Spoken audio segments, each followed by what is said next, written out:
Greetings, salutations, and love upon the best of creation, the master of mankind, Muhammad al-Mustafa, Rasulullah, Habibullah, sallallahu alayhi wasallam.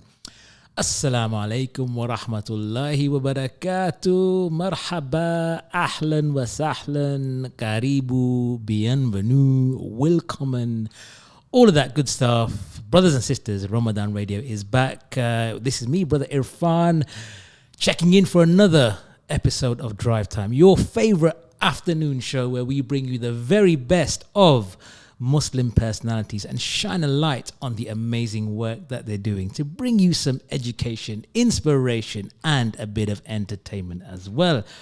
Day 8 of Ramadan, week 1 is done and dusted almost. I hope it's been a good one and a productive one for you. Easter break coming up, so the kids are sighing a big sigh of relief right now. They can get to lie in next week and take it a little bit easy. So that's all good. Right. On Drive Time this afternoon is a brother who needs no introduction, but I'm going to give him one anyway. He is instantly recognizable with his all-black fit, his mirror lens Ray-Ban sunglasses, and the single raised eyebrow.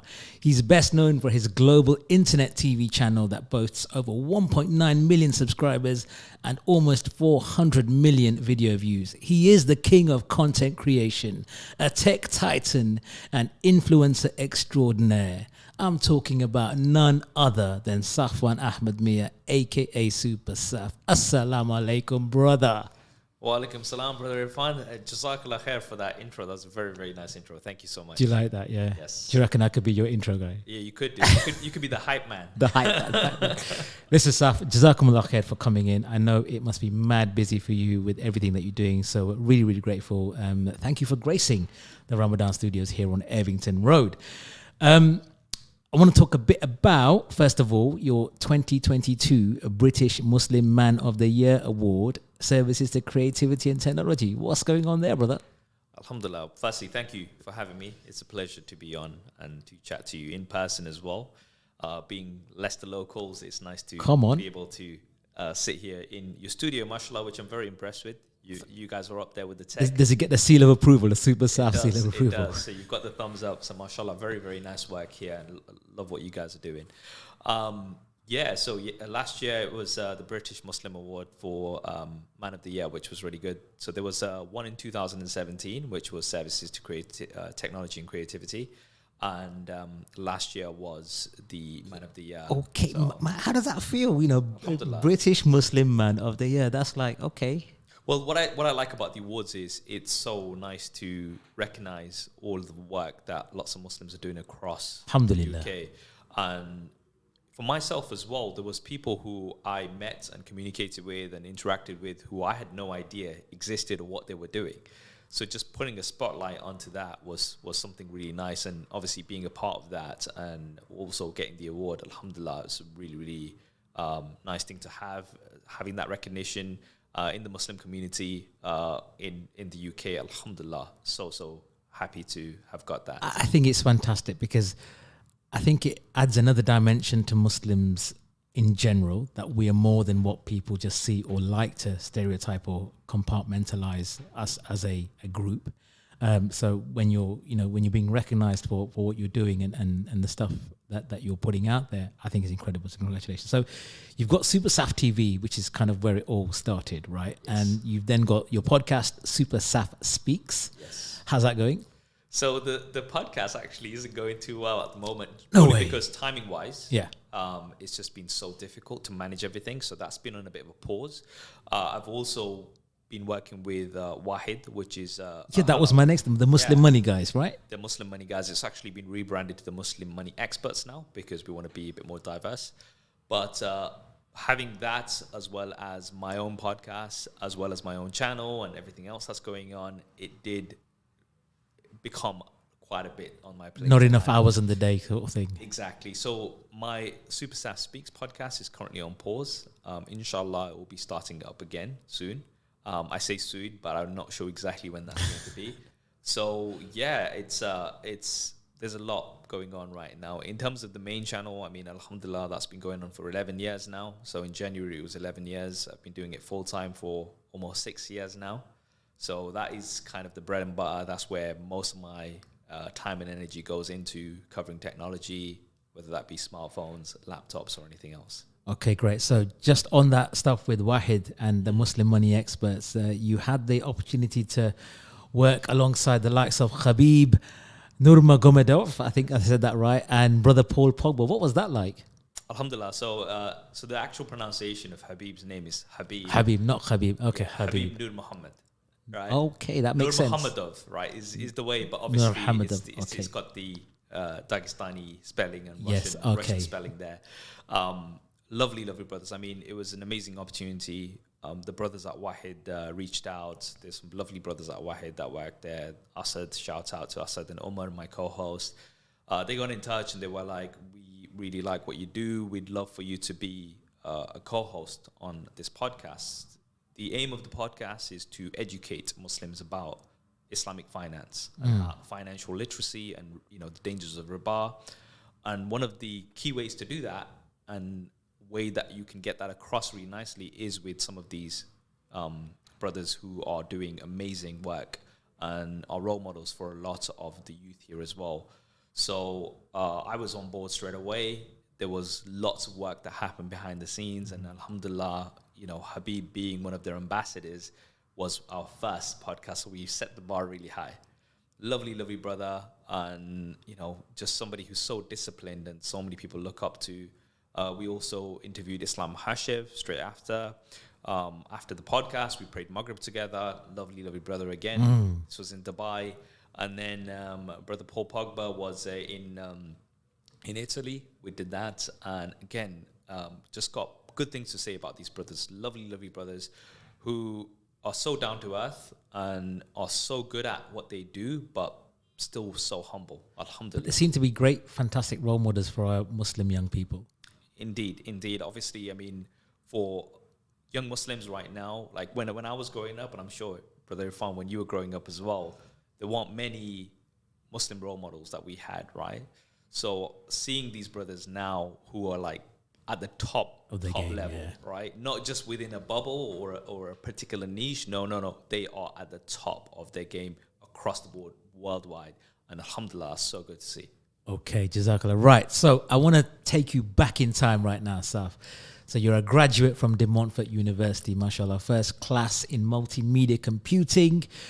And your first video was 11 years ago. I think it was the camera comparison, is that right? Was it the two cameras? Yeah. So I just want to know, because around about that time, my teenage kids were young, and any parent will know that trying to get your kids to do something, you just put a YouTube video in front of them to get them to eat their food or whatever. And what I was fascinated about, what my son was looking at, was he was looking at a video of other kids unwrapping Kinder eggs. And I'm thinking, why? What's the? So for you, like, what prompted you to think, you know, I want to get this on video? Were you confident thinking that this is a thing I can generate a, not necessarily a following, but I can put myself out there and come across as credible, and people will hopefully listen to what I've got to say? Yeah, so I think what's interesting about YouTube is you could make videos about anything as long as you do them well, you've got a good personality, and you actually provide useful information, then people will follow, right? Now, you mentioned the Kinder egg opening and stuff, and like that's like a whole different area where they're getting hundreds of millions of views. They're getting millions of views. Millions. And this is the thing, it's like some people have a curiosity about, you know, seeing something like that being opened. I do unboxings of tech. That's a small part of what I do. But for me in particular, I was very interested by the platform, YouTube, right? I've always been a strong believer in making your own opportunities, right? Allah helps those who help themselves, right? Alhamdulillah. So instead of sitting around waiting for something to come around, you know, with YouTube, you don't need to have a particular qualification. You don't need to go for an audition. You don't need to spend thousands of pounds on equipment. You can if you want, but you don't necessarily have to. You can just start up. And if you're passionate and you're good at what you do, then inshallah, you'll gain a following. And back when I actually started it, it was obviously a lot easier. Back when I started it, I think there was about 100 hours of YouTube video being uploaded every single minute. Right now, it's more like 500 hours or more. Every minute. Every minute. My goodness. So it's very, very competitive because now everybody wants to be a YouTuber. I mean, there was some studies done recently, and kids, the #1 desired position in the UK and US. Do you know what? I asked my niece, right? She was, when she was about 6 years old, this is going back about 5 years, I said, what do you want to be when you get older? She said, I want to be a YouTuber. Yeah. I was like, whoa, okay, so that's a thing now, right? That's a huge thing, and it's one of those things because it's attainable, right? It's not like if you watch a movie or something, you like see somebody like, okay, they had to go through a lot to get to that. But on the face of it, when you see a YouTuber, it seems like I've got a camera on my phone. I can do this. I can upload to YouTube. Technically, anybody can be a YouTuber, right? Anybody who's got a smartphone can make a video and upload it. Might not be a good video, but it's going to be a video nevertheless. And that is quote unquote being a YouTuber. Now, obviously, being a successful YouTuber, that's a whole other story, which requires a lot of hard work and a lot of sacrifice. You need a game plan for that, right?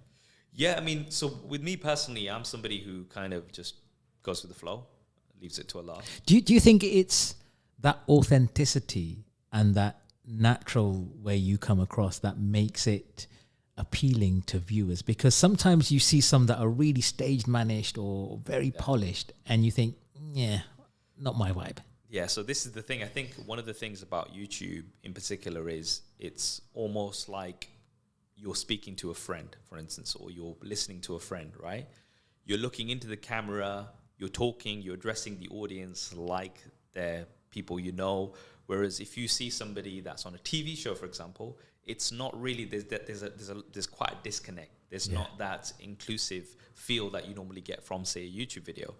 And I think that's something that, people really appreciate. When I meet people, alhamdulillah, they, usually say that it feels like, oh, I know you because I've been watching your videos for so long. There's a connection. Yeah, so some people say that I've grown up watching your videos, which makes me feel really old, but still. Wait, mashallah, you're looking good, Saf. You're looking good. Don't worry about that, brother. Alhamdulillah. So, yeah, so it's, I think that's something that's quite unique with a platform like YouTube, yeah. Okay, right. I'm in conversation with Safwan, even Ahmed Mia, aka SuperSaf, on Ramadan FM. This is Drive Time. If you've got a question or a comment, why don't drop us a text on 077 488 55055. We're here for the next half an hour or so. So we're talking all things tech, content, and all that good stuff. Just a quick reminder to listeners that this year Ramadan Radio is supporting the Leicester Hospitals charity, lhcharity.org.uk. Please take a moment to check out their latest appeal, which is for the Spiritual Care Centre within the University Hospitals of Leicester NHS Trust. So make sure you take time to look at that. And if you can, please donate whatever you can. It's going to be an incredible, inclusive, dynamic space for all faiths and communities of Leicester. So please, please, please support that where you can. Okay, so Saf, going back to your first video, right? Mm-hmm. Did you imagine it would evolve into what it has become? No, I really didn't. I mean, I was just trying to put into a video advice, which people would ask me for generally. So I picked up a camera. I was taking lots of photos, making videos, because that's something that I was passionate about. And people would ask me, like, Saf, which camera shall I buy? Which is the best camera to buy? And I was just like, individually advising people. And I'm like, if I can just put this into a video, I can reach so many more people, and it'll make my life that much easier. So that's what I initially did, and I initially started on cameras, but then that kind of expanded to technology because I am tech support for the family, right? There's always that one guy you go to, right? Whether it's like tech support or how do I switch this on? Yeah. This is not working. That's it. So I am that guy in the family. If anybody wants to get a new TV, new laptop, new whatever, right? Even if it's a charge, they'll be like, Saf, which one shall I get? The price of success, bro. Yeah, so, no, but this is that was before, which is what kind of led to putting that into video form. A bit closer. Okay. Thank you. Yeah, so that was what kind of led to it, was because I was already doing that with my family and friends, and then YouTube was a way to kind of get that across to many, many more people. Okay, so I know nothing about these types of videos, and I'm sort of feeling myself as I get older, I'm losing touch. And when you're young, you think, I'm never going to be like my dad and lose touch. I'm going to be cool forever, sort of thing. Yeah. But how long does it take to produce one video from start to finish? So like from your idea to filming, production, uploading, and then putting it out there. So it really depends on the type of video. If it's a simpler video, it's a short video, then it can be done in a couple of days. If it's a longer video, for instance, I just uploaded a video before I came on to here, and that was a long-term review. It's a 20-minute video, which took, I was up till 3 a.m. yesterday, just finishing, getting the editing touches, rendering and all that stuff. Yeah, just the last bits, just to make sure everything's working and everything's set. So that can take up to a week sometimes. It just really depends on the type of video. Obviously, based on the video as well, there'll be some usage. So for instance, if this was a review, so I've been using the device for 2 months, and while I've been using it day to day, I've been making my notes. So there's a lot that goes into it. I'd say on average, you're looking at 3 days for a full video. Okay. And do you feel, I don't want to say pressure, but do you feel the need to keep churning out good quality content? Because you're only as good as your last video, I'm guessing, right? Yeah, that's very true. And there is that pressure, really, because you kind of don't want to just switch off. Like you can't, that's one of the things with this, you can't take like, okay, I'm going away for 2 weeks. If you are going away, you have to kind of prepare beforehand what's going to be going live, because the way viewership works, one of the examples I can give you is, where here on Evington Road, there's lots of different shops here, mashallah, right? Now, if you have a regular place, say, for instance, you're always going to a chaiwala, for example, right? Yeah. And then it closes. Other tea shops are available. Yeah, I mean, if it's going to close down for 6 months and you're going to take a break and then you're going to come back, like, customers are unlikely to come back to that same place because they've gone somewhere else, right? So in the same way, when you've got a YouTube channel, if you're the go-to for tech videos, if you switch off for a long time, then people are not likely going to be coming back. They probably already found somebody else. Some will, but not all. So there is always that pressure to make sure that you are putting content out there and people are still coming back to watch it, yes. Okay, so really, really good advice there. For any up and coming content creators. So when you started getting popular and you're building up this following, what was your family's reaction to this? Because I'm thinking, traditional Asian families thinking, you want to be a what? A YouTuber? No, why can't you be an accountant like everyone else? Yeah, I mean, that's, bless our parents. They obviously want the best for us. And to them, an accountant, doctor, etc. That's what a stable, regular job is.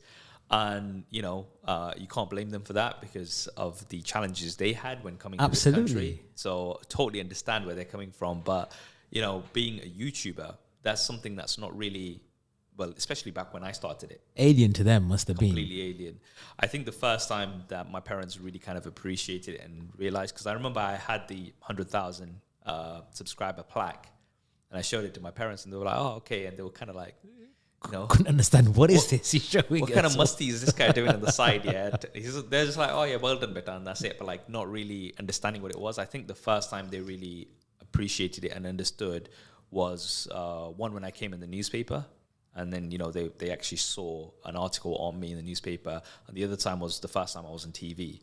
So when they actually saw me on TV, that's obviously something that really... That's my son there, that's him. Alhamdulillah. So that's something that I think really puts into perspective. Yeah. That, okay, this success is not just, virtual or whatever it is. It's actually in the real world. So I think, especially for parents, they need to see something tangible, like, a newspaper with, even though, I mean, I don't read many newspapers anymore, but obviously... I don't think anyone does. Exactly. But when you see something physical, or when you see somebody on TV, that's something that's different. So alhamdulillah, I think initially they had no idea. And now they kind of understand it a lot more. Like, if I don't upload a video for like a couple of weeks, Mom's like, how come you haven't uploaded a video? What are you doing? I need some content quick. I need something to watch while I'm making the parathas. Come on. Yeah, so alhamdulillah. So yeah, I think now they do see it a lot more. They understand it a lot more. So you do a lot of tech reviews for the major tech brands. I've got this vision in my head that your house is just full of laptops and phones and boxes everywhere. How does that work? I mean, they send you a unit and you review it. Do you have to send it back, or is it a gift to you? How does it work? So this is probably like the most asked question I get all the time, right? But it's understandable why that is. So generally, it's on a loan basis, right? So for instance, I've got an iPhone which is on a loan basis. So it'll be on a loan for sometimes a few months, sometimes it'll be a full year loan. And then once the new one comes out, then that one gets sent back and then you use the other one for review. Some loans can be as little as a week. So I've just got a device in right now, which is the A54, and that's just for 1 week, strict 1 week loan.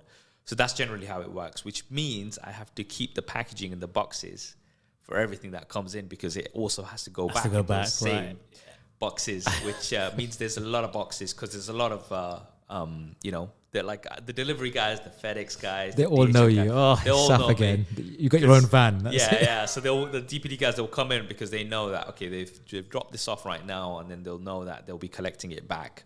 So that's generally how it works on the rotation. So, you know, I know a lot of people are like, oh yeah, you must get lots of free stuff. Sometimes if you're working on a brand partnership, they might, you know, actually gift you something. But generally speaking, the majority of the time it is on a loan basis. And when you've done a review or you've sent the device back, are they on the phone to saying, hey, Saf, what did you think? What works? What doesn't work? Do you give them any direct input? Yeah, so sometimes, you know, if there is something that I'm unsure about, like I will in the first instance speak to them and say like, hey, is this supposed to be like that, or is it not? Is there something wrong with this? Just to give me that reassurance, because sometimes it could just be the device itself. That's faulty device, faulty device potentially. There's always a chance of that. But generally then I will put all my thoughts in a video. And there's been times when I've actually uploaded a video and I've had brands reach out to me and like ask me, okay, how did you get to this? Because we want to improve it. And then they've done a software update and they've actually improved it. So, you know, alhamdulillah, that actually tells me that the videos are not only benefiting viewers, but also benefiting improving devices, because these brands do watch the videos as well. Yeah, I can imagine. I mean, it's in their interest, right, to see what is one of the leading tech influencers or UK, you know, internet personalities saying about the latest phone. So amazing. And are you involved in any future product development? So do they bring you in for like focus groups and say, hey, Saf, this is what we're thinking. What do you think? Yeah, I have, you know, gone over as almost as a consultant basis, where they will kind of ask you about your experiences, what you like to see, what's missing. So certain brands will do that, not all of them, but they're always listening. They want to know how to improve and because we are in direct communication with the audiences and the target customers, that's a very unique position to be in, mashallah. So this is something that obviously brands want to have an ear on, and they want to. That's their holy grail in many ways, isn't it? A direct link with the buying audience. Yes. Amazing. So naturally your work has taken you all over the world, mashallah, and you know that's incredible. What has been the standout or most memorable moment or trip in relation to what you do? So alhamdulillah, when it comes to travel, I've been really blessed to be able to literally travel the world with what I do. There's been lots of great trips that I've had. I think one of the standout ones has to be New York, working with Samsung, and that was through my friend Casey Neistat, who actually was working with Samsung on a project called Do What You Can't, and it was all about going against convention, and you know, people can tell you you're not going to be able to make it, but then actually proving them wrong. And that was a really, really good trip, because that kind of like was a turning point in my career, because that's when I went full time. That was the moment. That was the moment. Yeah, because that was one of my questions. Yeah. When was that? So what year was that? So that was 2017 when I went full time. I was almost pretty much doing 2 full-time jobs at the time. I was working at the university, but then I was also doing the YouTube channel on the side. So it went from side hustle to full-time hustle. Full-time, alhamdulillah. And that was the kind of turning point. And I think that's why that trip will always be have a special moment, place for me because of that. So stuff on that, right? Mm-hmm. A lot of people, they don't see the hard work, the legwork, the foundation laying that goes into becoming a recognized, credible, authoritative voice on what you do. You know, they just think, yeah, I'll put a couple of videos out and that's it. I'm going to get 50 billion followers the next day. That's, you know, you're saying that you are working full time whilst doing the site. So you are really putting in a lot of hard work, and you are dedicating yourself to making sure that each video met a certain quality standard. Mm-hmm. Each video gave something that the audience needed in terms of its content and what you were saying. it takes, so from 2011 to 2017, 6 years of laying that foundation to enable you to now do it as a full-time thing. Yeah, I always say nothing worth having in life comes easy. Of course. So it's something you have to work for. And alhamdulillah, so blessed to be able to do what I do and very, very grateful for it. However, you have to see that there's only a front that you see on YouTube. On Instagram, you don't see the background work. As I said yesterday, 3 a.m. was trying to finish this video up. Everybody's asleep, obviously. And I'm like, okay, might as well just stay up till Seri time, right? Because there's not really long left. You know what I mean? So there is a lot of work that even now goes into it. But I would say before, when I had a full-time job, the first few years, I didn't actually make any reasonable money from doing it. It was pretty much working for free, essentially. It was a grind, yeah. So it was almost doing, like, as I said, 2 jobs. And I've done, like, alhamdulillah, I've done lots of different work. I've worked at the spa, which is the longest down the road here. Or did, That's where I know you That's where you know me from, yeah. So I was there for a good few years before working part-time. I've worked, as an IT consultant. I've worked in call centers. I've done all of that. I've been a wedding photographer as well, right? And out of everything that I've done, I would say this is the most demanding work, right? From everything that I've done, like relentless, almost. Yeah, relentless. It's almost non-stop. You can't really switch off. This is the thing. So again, I want to emphasize that alhamdulillah, I'm very, very grateful for it. But the point I guess I want to get across, especially to the youngsters, is that do keep in mind that this is what you see online is a very small portion. You see a 20-minute video that took a week to put together. So you don't see the week that it took to put together. You see the final result. So keep that in mind that this is a very demanding job and you have to make lots of sacrifices. It's a labor of love almost. I think that should be the title of the next podcast, Behind the Shades with SuperSaf. Yeah, so you see where it goes. That'll be the one. I'm copywriting that, by the way, so if you do, no, just joking. Okay, right. Where's my next question? So at the moment, tech is in the news right now. It's a very topical issue. It is. Yeah, so we've seen the advent of chat GPT and artificial intelligence. You look at it and think, oh, wow, okay, this is going to write my homework for me. Yeah. But yesterday in the news, there was a call from the tech leaders, the tech giants to say, whoa, this needs to slow down because it could get dangerous. Mm-hmm. What are your thoughts on that? Well, we've all seen the Terminator, haven't we? So that's the thing. Is Skynet being built right now? Well, this is the thing. I mean, my first impressions of when I kind of heard of and started to try out ChatGPT was that it's amazing, right? What this technology is capable of is amazing, but then how quickly it's moving, right? So my first reaction was, wow, this is amazing. It can help with so many different ways. My second reaction was, is it going to start replacing people, right? Because that's obviously a question as well. Automation. Because a lot of things can be automated, right? And then my third thing, when I was talking to my cousin Cass about this, was that, okay, like, are we like going towards that Skynet? Like, are we literally automated military defense systems? Yeah. Yeah, because at the end of the day, right now, how fast it's moving and how intelligent AI is becoming, like some of the outputs that you see, especially the visual outputs, right? I mean, a lot of artists are also understandably worried because now you can generate pieces of artwork with just instructions. You can just... I saw a photograph of, I think it was Boris Johnson looking like he was being arrested by the police. And on the face of it, you think, what's going on here? Yeah. All it takes is for that to be in an article online somewhere. And you're thinking, wow, how can you now determine what is real and what isn't? This is the thing. I mean, it was already quite difficult. And, somebody like myself who does a lot of Photoshop, designing and stuff, there would be hours worth of work going into producing something which people wouldn't be able to tell whether that was real or not. Now you can do it with, a few commands, right? That's how good it's become, and it's getting even better.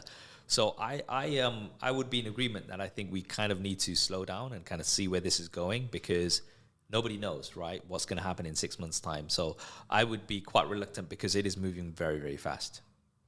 Okay, so whilst it has a lot of good that it can achieve, similarly, it can, if it's in the wrong hands, in the wrong minds, who knows what can happen. So I was quite interested, because normally it's the tech leaders who are pushing the advancement. And I just think it's frightening at how quickly, because technology is quick anyway. If we look at the last 10 years where we are, but this seems to be absolutely, 2-3 times that pace that we've been used to when it comes to, we're seeing self-driving cars and automated this, and I'm just thinking, right, where is it heading in cryptocurrencies? And I think, oh my God, what kind of world are we living in right now? It is. It's so interesting as in somebody into technology. It's really interesting to see all these progressions and all of these innovations in technology. But at the same time, I do see how it can be dangerous as well, potentially. We just don't know. I think the thing is, it's just the unknown, isn't it, right now? It's the Wild West, really. You don't know what's going to be coming next. You don't know how that's going to affect other things. So I think, I'm also, I try to be optimistic about it, but at the same time, I am a little bit pessimistic as well. Okay. I've got a question coming on the text for you, Saf. So this is Brother Zishan saying, you might have already answered this, so forgive us. He's saying, I'm curious on how you've been able to forge relationships and collaborate with other influencers, as well as other celebrities, like we've talked about Habib and Islam. So that's a really good question. Initially, when I started, I was kind of in my own little bubble. So I was just doing my own thing. I wasn't really communicating. Networking is so important. I love networking. That is my thing, man. I was working for an IT company in London many years ago. And on my induction day, I always quote this gentleman who I don't remember the name of now because it was so long ago. And he said, I'm going to give you 3 pieces of advice. And that's network, network, network. And at the time, I was like a young kid. I didn't really understand what he meant by that. But now I really appreciate the importance of networking. So I think the way I've managed to do that is firstly by just creating good content, right? Because if you are making good content, others will see it. They'll want to work with you. But also going out there, meeting people, networking. We are humans on the base of it. Put yourself out there, right? That's it. It's very, very important. We're humans at the base of it. You can communicate digitally as much as you want, but nothing beats an in-person chat with somebody.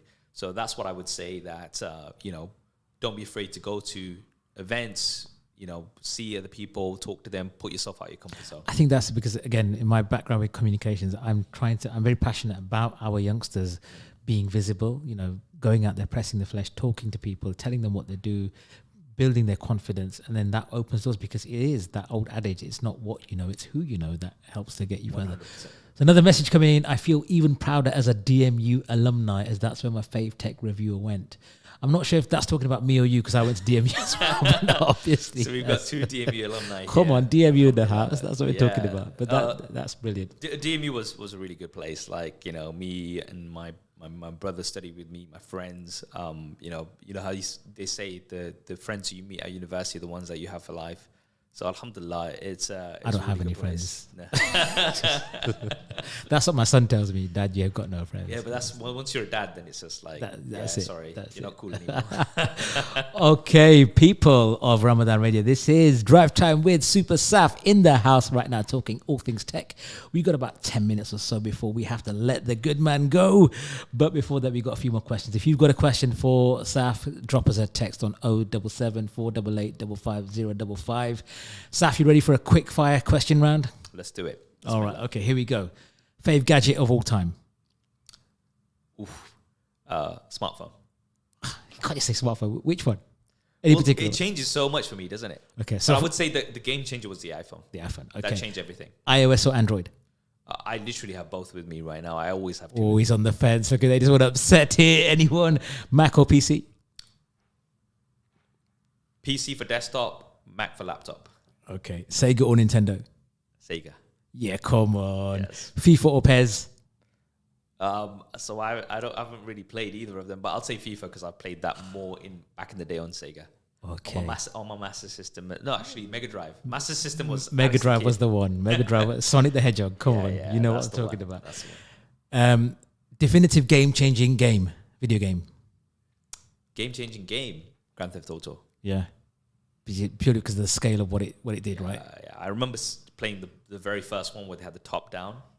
Man, that was just... It looked like Google Maps, didn't it? It did, but it was just like, it's like, what? What's this? It wasn't about the graphics. It was just about the gameplay, and I think that was such a big thing. And best travel spot? UAE. UAE, Dubai. Okay, yeah, cool. I don't want to say just Dubai because I love Abu Dhabi as well, but I'm just falling in love with the UAE. I love the Middle East. Okay. So we touched on FIFA and PES. Let's talk a little bit about esports. Okay. Now, so this is a blossoming domain where lots of people now are playing professional competitive video games as a career, known as electronic sports. Super, super, super lucrative. Tell us a bit about that, because the reason why I'm asking, right, is my son, he plays FIFA, okay? Now, there was a time 10 years ago where I'd whoop him, right, on FIFA. I would whoop him. Now, I can't even get the ball off him on it. So I'm thinking, okay, is this a legitimate career avenue that we can push people down? That's a really tricky one, if I'm honest with you, because you said that it's very lucrative. It's very lucrative for a very small number of people. The winners. Yeah. For the winners, right?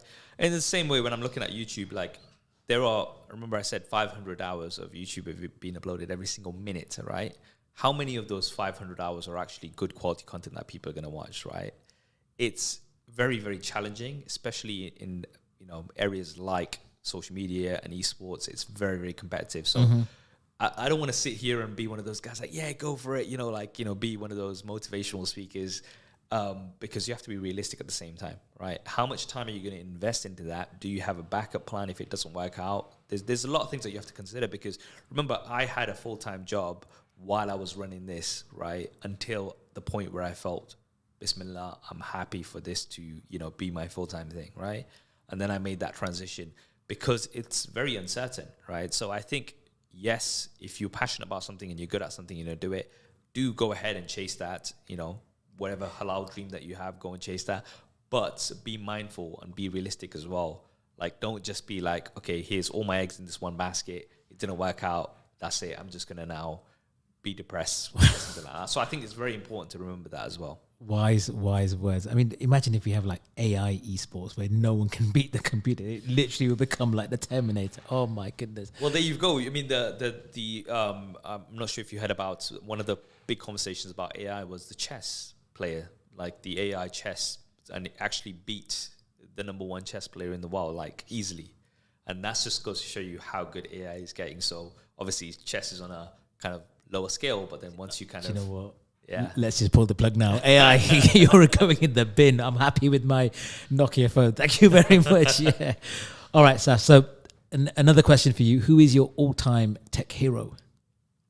Like the person that growing up thinking, you know what, this is the person for me has changed the game. That's just revolutionized what we're doing and how we're doing it. That's a tough question.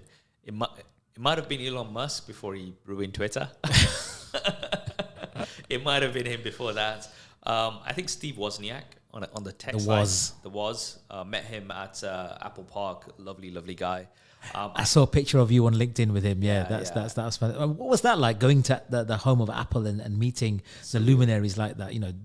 The sort of the literal tech giants, because he was the brains behind Apple II. Was that right? The personal computer. Yeah, and like seeing somebody like that. I mean, alhamdulillah, it was such a like surreal. Going just to that place, to Apple Park, it's just the environment there. Obviously, in San Diego, San Jose, in California. So everything's just nice, it's sunny. It's just a surreal feeling, honestly, and just the structure that they've made there is just beautiful. So yeah, it's a surreal experience, and seeing somebody like the Woz, who's a pioneer in this space. Like Steve Jobs, obviously, was like the visionary. Yeah, the visionary. But in terms of when you're looking at tech, like who was actually doing all of the, work behind it was the Woz. And what did he say to you? Like, do you get much time to spend with him? It was, the keynote was just about to start. So I was just like, can we get a quick picture? Because people were like obviously getting, so we just got a group of our friends, took a quick picture with him. He had the biggest smile. He's like a very jolly sort of guy. And then, they started calling us into the presentation. We were like, oh yeah, it's lovely to meet you. And then we were on our way. So I had a question from my friend Nash, and he wants to know, when are they going to make an iPhone which is significantly different from the previous year's version? Not just, small tweaks.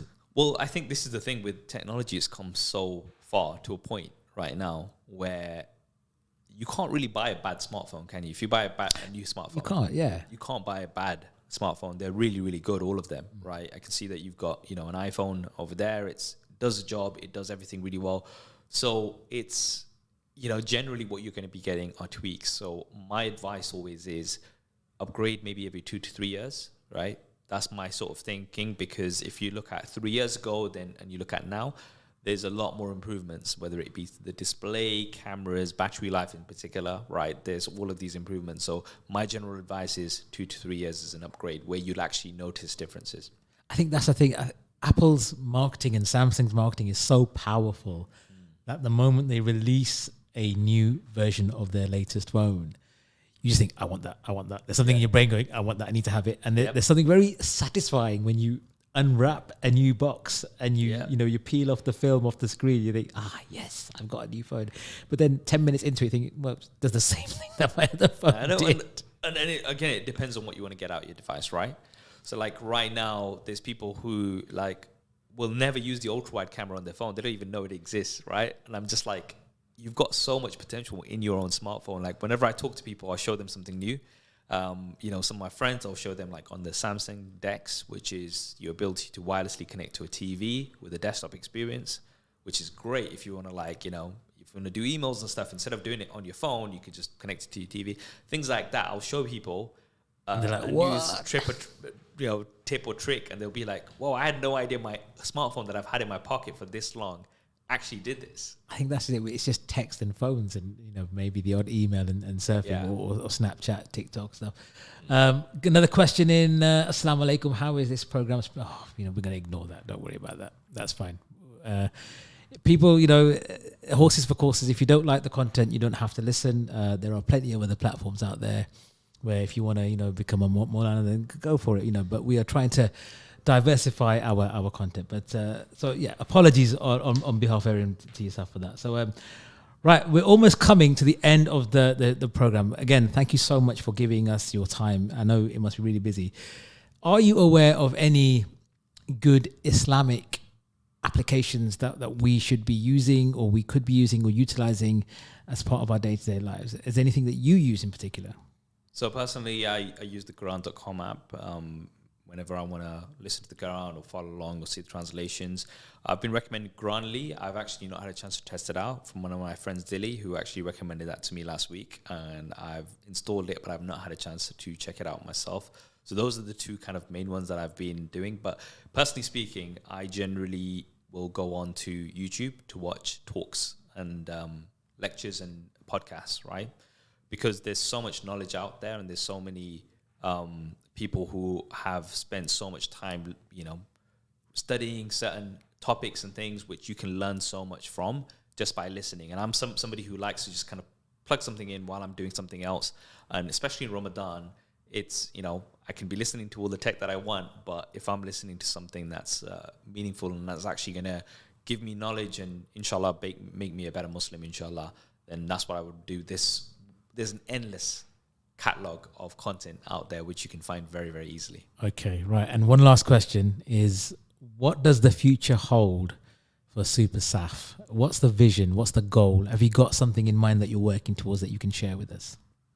So I'm generally somebody who just takes things as they come. So I don't plan too ahead because things will always change inevitably.